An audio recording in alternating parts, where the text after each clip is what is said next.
Chicago Med Season 10, Episode 3 set up a painful storyline for Hannah, Jessie Schramm, that could lead her towards self-destruction. When Hannah first joined the Chicago Med cast, she was in active addiction to heroin, and will learn she was a doctor at the hospital soon after meeting her in a clinic for heroin users. She eventually went to rehab, and she has been sober ever since her return in Season 7. Hannah has often demonstrated commitment to her sobriety and has weathered several crises without relapsing into drug abuse. Hannah's sobriety is due in part to her support system. In Seasons 7 and 8, she had a romance and then a friendship with Will. Will did not return to Chicago Med in Season 9, and Hannah was spun off into an on-again, off-again relationship with new Dr. Mitch Ripley. Her relationship with Ripley has been a source of stress since the beginning of Season 10 and is one of several stressors that could be leading Hannah toward a fall, especially after the tragedy she experienced at the end of Season 10, Episode 3. Throughout Chicago Med Season 10, Episode 3, Hannah struggled to gain the trust of a pregnant patient, Eloise, who did not trust her because she had bad experiences with white doctors who dismissed her complaints as a black woman. Heartbreakingly, Eloise died on the operating table of a massive bleed hours after a successful delivery of her baby. Her death was devastating for Hannah, in part because Hannah had promised Eloise she would survive life-saving surgery to repair the source of the bleed. Hannah's upset at losing this patient was exacerbated by the other ways her life had been unraveling. She'd had a huge fight with Ripley, who accused her of not being a good person, and she also was facing the possible elimination of her job, as new ED co-chief Caitlin Lennox, Sarah Ramos, was questioning her about why the ED needed a full-time OB/GYN.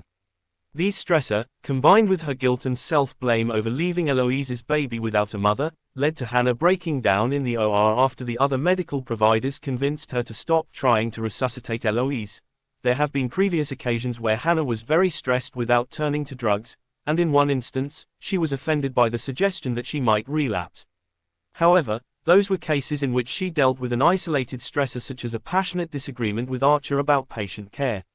In this case, Hannah is dealing with multiple sources of stress, all of them painful.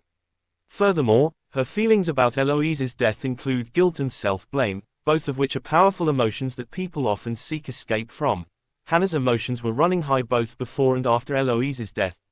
Although Eloise initially did not trust Hannah, the two bonded later, and Eloise shared that she and her husband had hoped to have a big family but had now accepted that this baby would be their only child.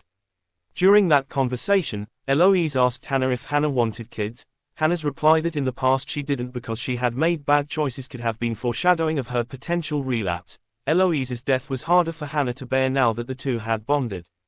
Additionally, Eloise's husband thanked Hannah for her help in saving their baby, which undoubtedly made Hannah feel even worse about being unable to save his wife on the operating table.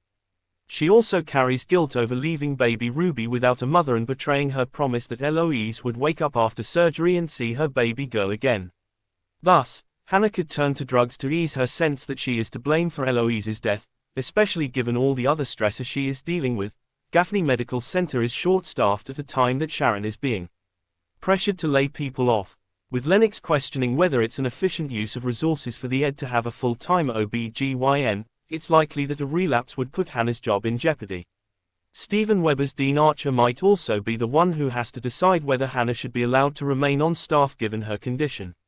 This would be difficult for him both because of his friendship with Hannah and his tumultuous relationship with his son, who is also a recovering addict. It would be devastating if Hannah threw away the sobriety she has worked hard to maintain for half a decade. However, it opens the door for Chicago Med to offer strong drama. Hannah's job, relationship, and life are in danger if she goes back to drug use, which would make for a heartbreaking and powerful story that could also help raise awareness around addiction, especially the fact that long-term sobriety is not a guarantee that someone will never abuse drugs again.